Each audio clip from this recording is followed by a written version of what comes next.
Hey everyone, before we start the video, I just wanted to take a moment to let you all know about how to change some of their settings on YouTube. If you need captions or if you need to slow the video speed down, here are some instructions on how to do that. You can pause the video now and go ahead and change your settings as you need. Otherwise, just continue on. Thank you. Hey everyone, welcome to this Excel video tutorial.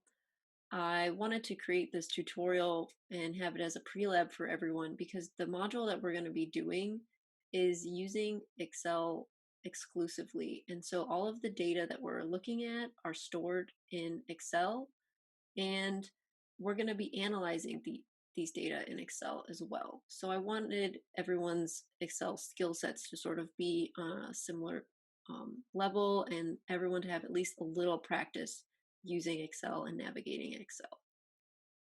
So the data that we're going to be looking at both now and in your pre-lab quiz is going to be this butterfly flight data.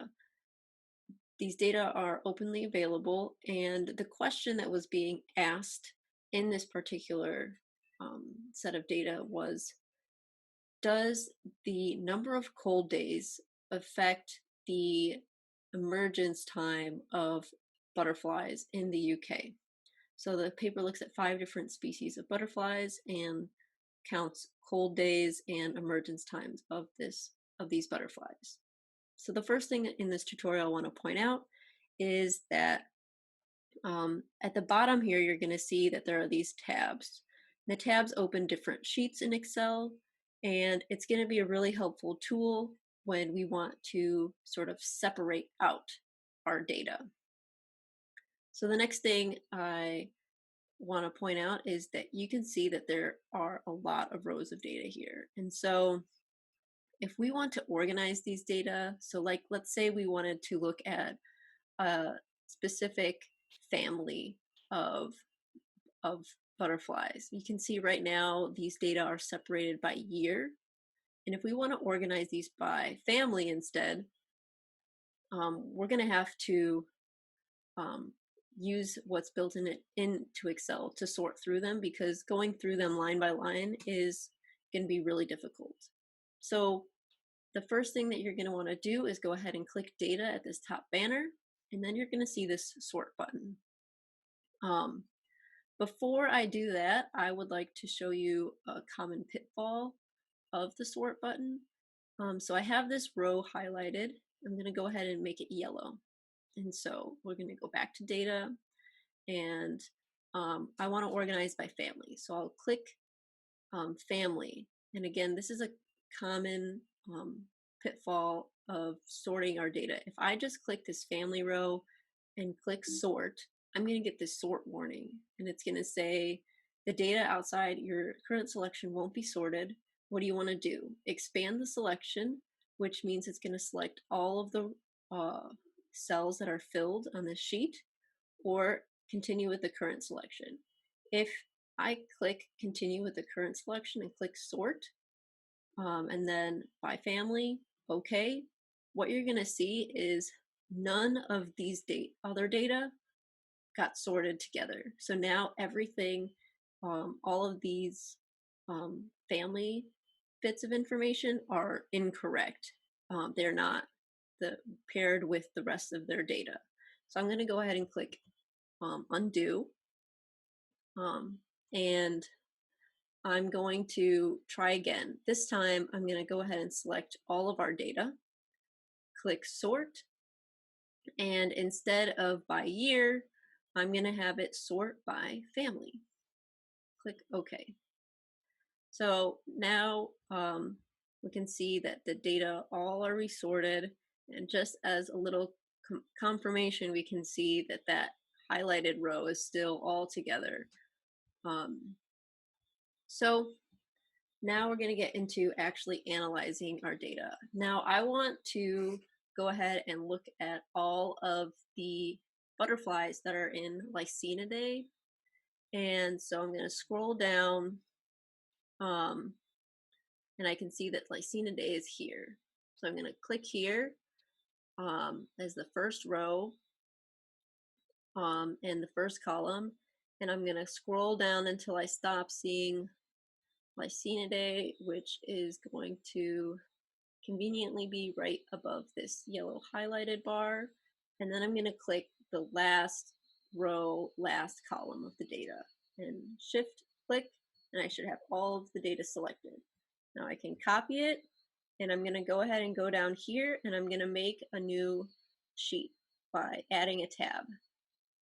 And I'm going to paste these data in the second row because right now, as you can see, when I paste everything in there, I don't know what all of these values are. So I'm pasting it in the second row so that I can go back to that first set of data, highlight the top row, which tells me what all of these data are, and go ahead and paste that into the top section. Now I know what all of these data are. So now I want to go and I'm going to make a graph. Remember, the question that we were asking is, does temperature change the emergence time of these butterflies? So we have here number of days below 7.2 Celsius. And we have two options here: first emergence observed or median emergence time. So really, in this case, I don't actually need all of these other data. And so if you want to clean things up, you have two options. You can either go ahead and select this, then do Command or Control if you have a Windows, and select the other column you want, and go ahead and do Copy. And you can open a new sheet and paste those data in there. Or you can work with all of the data present. It's up to you. I'm going to go ahead and just keep these two data together because it's easier for me to focus on the question that I'm asking.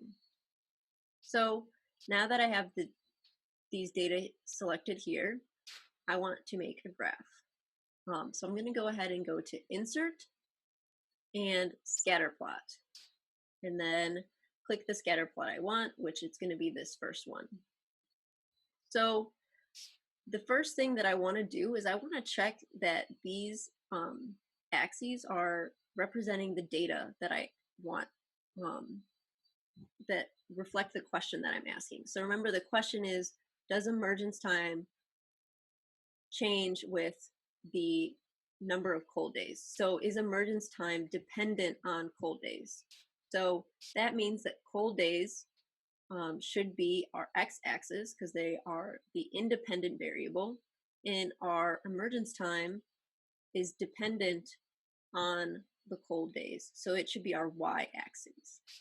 So I'm going to go ahead and click a data point and then go ahead and right click, and I can click Select Data.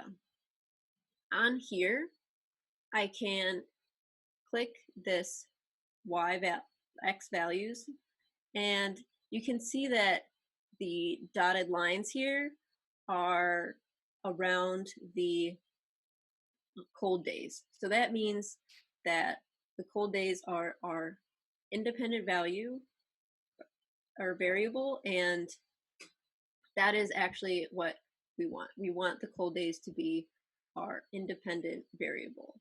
So it looks like if I click the y values, we can see that all of these data are selected as well. And so we can confirm that our data are actually representing what we want them to. So we can click OK. The next thing you'll notice about this is that there aren't any labels on the X and Y values. I'm not going to actually change what they say, but I'm going to go ahead and show you how to add them into your table. So you can click your scatter plot and make sure that chart design is selected up here. Click add chart element, and then you can see you can add axes labels, primary horizontal, primary vertical. And so if you click those, they put a little label down there that you can rename yourself. You'll also notice that the actual graph name does not represent what we're looking at here, you can change that on your own as needed. So the next thing we're going to want to change is you'll see that all of these data are like pushed way off to the side and to the top. So if we click this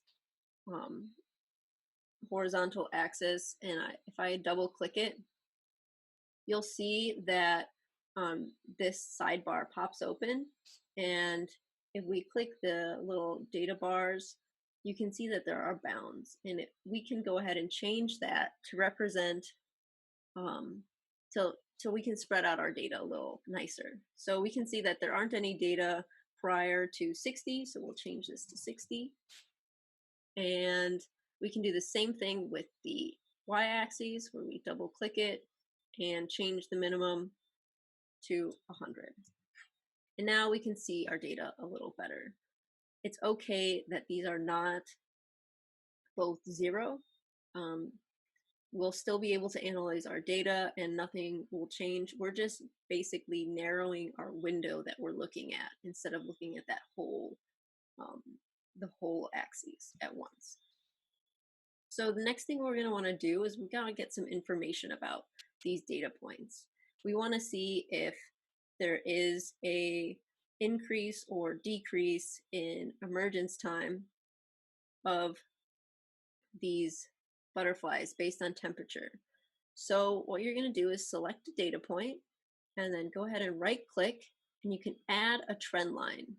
And so if you left this chart open still, you're going to see these trend line options. If you don't see that at that time, what you can do is you can right click on that trend line and then click Format Trend Line. So once we have this sidebar open, we can go ahead and click Display Equation and display R-squared value. In our previous video, we learned about what the R-squared value is, so I'm not going to explain it here. But we have both the equation of this trend line up here, you can see the slope and what the y-intercept is, as well as our R-squared value.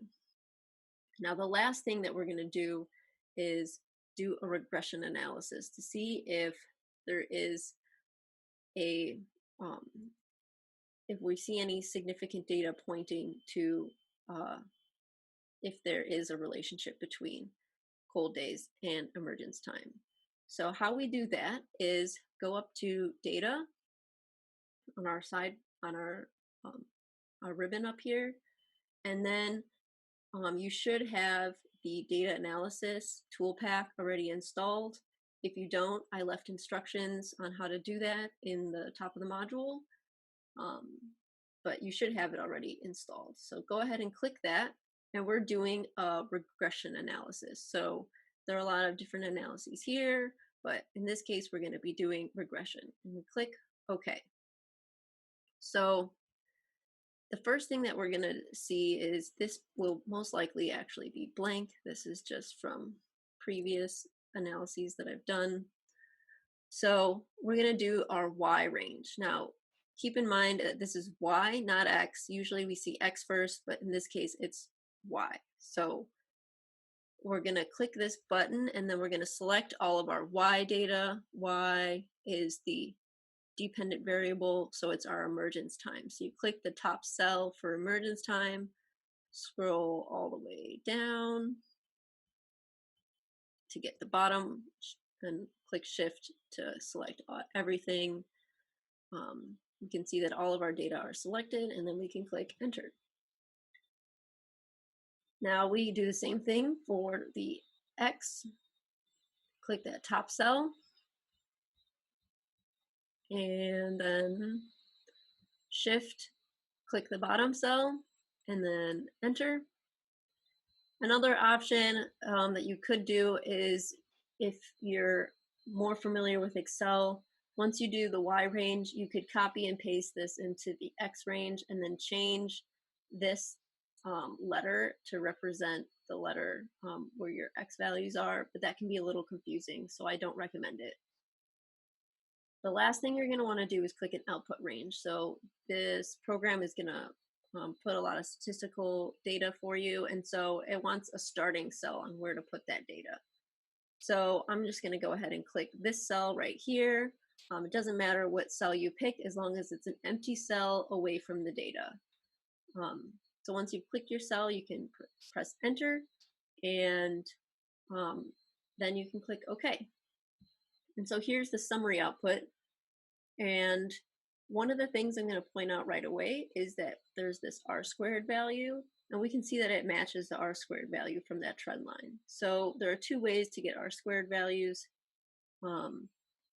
So just wanted to point that out. If you want to also make sure that maybe you selected the right data, if you're getting two different r squared values, there might be something wrong with the data that you have selected either in your graph or when you made this summary output. And then the last thing I'm going to point out is right here. This is our significant F, which is also called the p-value. And this tells us whether or not there is a statistical relationship between the number of cold days and the emergence time. If the value is over 0.05, which in this case it is, we would say that it's not likely that there is a relationship between the number of cold days and the emergence time. So we would say that the emergence is most likely not dependent on the number of cold days for this particular set of data. Now, in your quiz, you're going to be doing something similar, but with a different set of data, which I'll outline for you in your quiz. If you have any questions or any troubles, you can go ahead and let me know, and good luck. Thank you for watching this video, and I hope it was helpful.